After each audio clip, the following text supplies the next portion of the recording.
Hello everyone, Lurgs here, and today it's the iPhone 16 Pro Max, how to activate the camera quickly. On the side of the iPhone here you've got this camera button. If the iPhone is locked, if you press that once it highlights the screen. If you press it again it activates the camera function. And now you're able to take photos or video. If the iPhone is unlocked already, you can literally just press that button on the top and that activates the camera again. And then what you can do is you can use that same button on the top. If you keep pressing that, that will take a photo.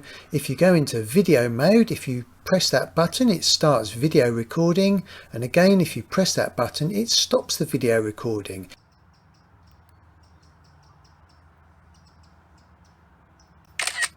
You can still use the button on the screen, but having just that top button is really handy.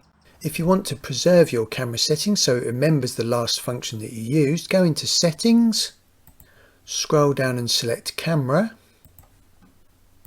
scroll down again and you've got this option called Preserve Settings. If that function is on, it remembers the last mode that you used, such as video or photo. So if you want that to remember the last function that you had, just make sure that is set to green.